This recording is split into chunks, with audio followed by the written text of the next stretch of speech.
TOS? Topic ay... There you go, guys! What I learned, I share. What are the pros and cons of paper and pencil test? Step number 2. Step number 2. Step number 2. Number 2. The pros of paper and pencil.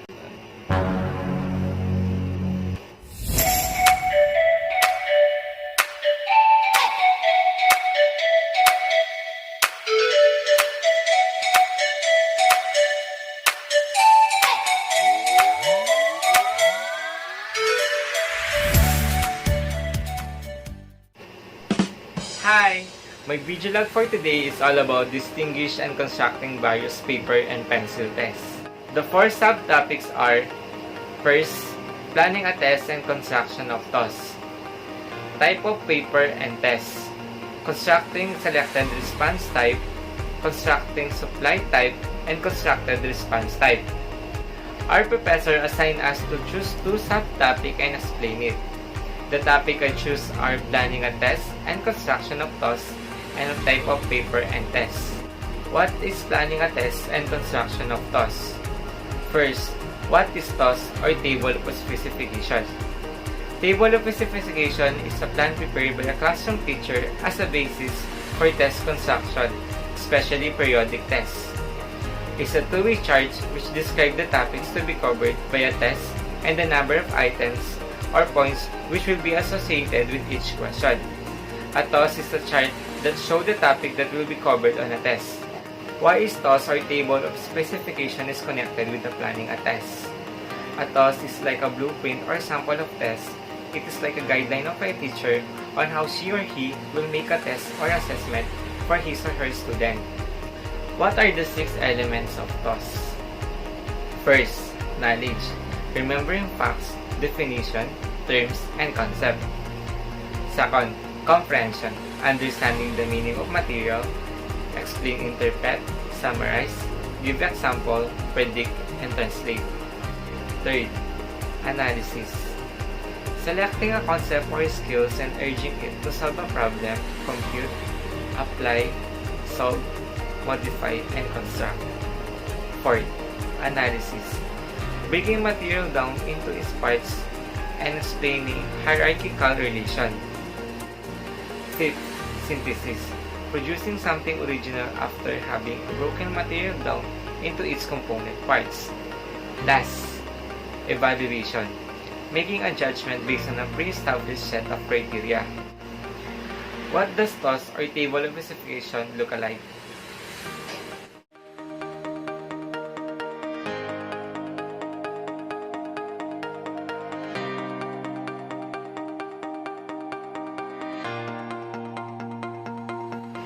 What is the advantage and disadvantage of TOS? Advantage of test specification: test contractors able to have a clear picture about who the test is aimed at, what its purpose is, what content to be covered, what method are to be used, how many papers or sections there are, how long the test takes, and so on.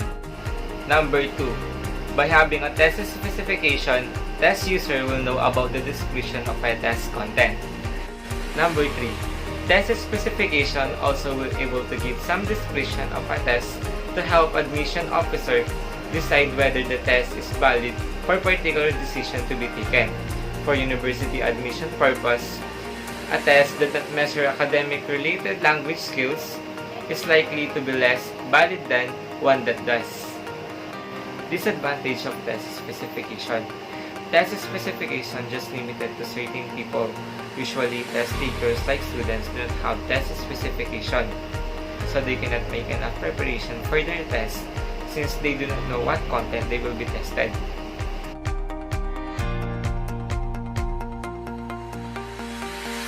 What is the purpose of planning a test and construction of TOS?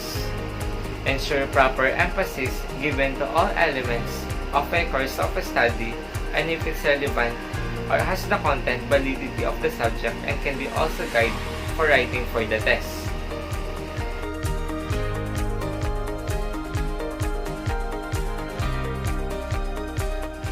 The second one that I will discuss is type of paper and test. What is type of paper and test? Paper and pencil assessment refers to traditional student assessment formats such as written tests and standardized tests that ask students to use pencil to fill in bubbles on a scannable answer sheet. Standardized tests are now commonly administered on computer, but classroom assessment requires students to submit written responses on paper. In the classroom, paper and pencil assessment frequently refers to tests scored objectively, which are meant to measure memorized knowledge and lower level of understanding, as compared with the performance-based assessment, which is meant to measure deeper understanding through skills and ability. The following section discusses how assessment develop and describe the current and future application for paper and pencil assessment. What are the different type of paper and pencil tests? The different items in the paper and pencil tests: true or false, matching type, completion, multiple choice, constructed response, and essay. What are the steps in developing paper and pencil tests? All assessment methods must provide information that is relevant to the question being assessed. The following 4 steps ensure that paper and pencil tests provide this information. Step number 1. Listing topics, area, or task. Step number 2. Specifying response formats, number of questions, the time limit, and difficulty level. Step number 3. Writing a question and developing a scoring guide. Step number 4. Reviewing a question and scoring guide. Step number 1. For each knowledge, ability qualification that will be assessed by the test, list the topics, area, or tasks to be covered. Check off any critical topics, area, and tasks that are particularly important to the job. For example, the task to be assessed for the qualification might be ability to add, subtract, multiply, and divide. Step number 2. Prior to writing the question for your test, you should decide on such things as the response format, the number of questions, the time limit, and the difficulty level. The 3 most common response format are multiple choice, short answer, and essay. Step number 3. All questions should talk meaningful information, and also the level of language used for the question should be appropriate for the requirements of the position. The question do not always be expressed verbally. Diagram, graphs, and tables may be incorporated into a question where useful. Step number 4. Having a question and scoring guide reviewed by a familiar with the position in a question. Typically, this would involve other manager or job equivalents. The development of your own paper and pencil tests can be difficult and time-consuming. However, if these 4 steps are followed, the end result should be quality assessment instrument.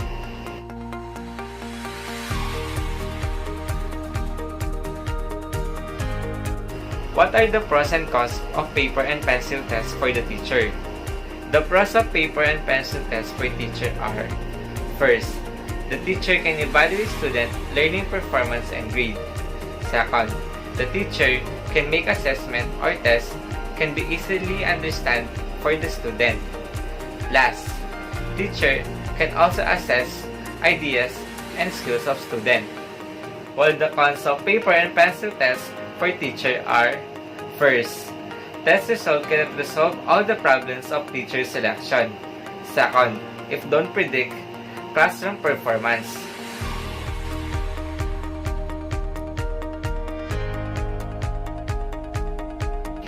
What is the purpose of paper and pencil tests?